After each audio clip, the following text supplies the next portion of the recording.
Kung hindi kayang sakyan ang trip na diving, baka sa libangan ito ng mga Negrense, kayang makiride. Sakay ng sasakyang ito na gawa sa kawayan. Nagtatagisan ng bilis ang mga lokal. Yan ang liguron. Pinapaandar ito sa pamamagitan ng pagpapagulong mula sa mataas na lugar. Wala itong motor o kahit anong makinarya, kaya nakadepende sa sakay nito ang pag-control sa liguron. Alam ko ikaw yung game master eh. Oo. Okay. Teka lang, sila ba yun? Yes. So, mag-off-road sila, magko-concrete, sementado, Yes. tapos nun, dire-diretso na yun dito. Dire-diretso dito. Ang pabilisan ng liguron, naging local sport na dito sa bayan ng Valencia. Go! Ala.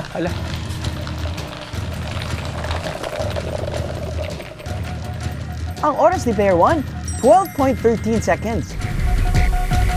Ang sumunod namang kalahok, Go!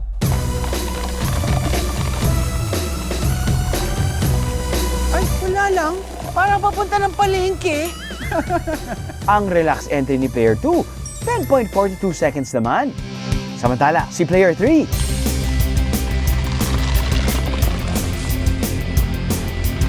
Nakangiti pa siya.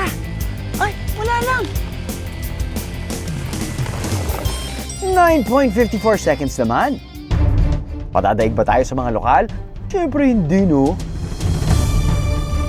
Ito, kasi talagang ginagano talaga yung utak ko. Puputok yung utak ko. Sa sobrang sikip. Medyo masikip. Pero kaya na yan. Okay lang, Try lang naman natin. okay lang, subukan lang, no? Sample lang naman. Subok lang naman natin eh. Sample lang naman eh. Pati ang helmet dito, native pa rin ang atake. As a challenger, ano tara?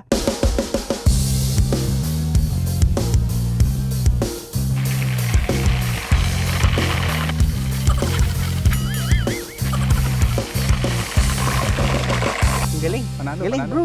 Hindi, pero yung thrill nga ba, I mean, gano'n naman talaga kapag two wheels, di ba? Oo. Or anything na Oo. parang you feel the wind against your face or your body. Feeling ko doon mo nakukuha yung enjoyment Oo. eh. No? Eh lalo na kapag syempre, kapag manggagaling ka pa sa taas. Tama. But Tapos- it's not too unstable. I mean, kasi syempre, di ba, I mean, pagdating sa kanyang build, nararamdaman mo nga yung flex eh, nakakatawa. Lalo na kung dadaan ka doon sa may rough road portion. Ganun talaga yan, di ba? Galing. Ang buwis-buhay na sport na ito, hindi pa dyan natatapos.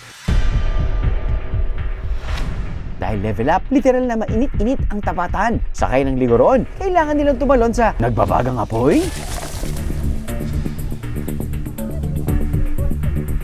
Buhay pa! Buhay pa!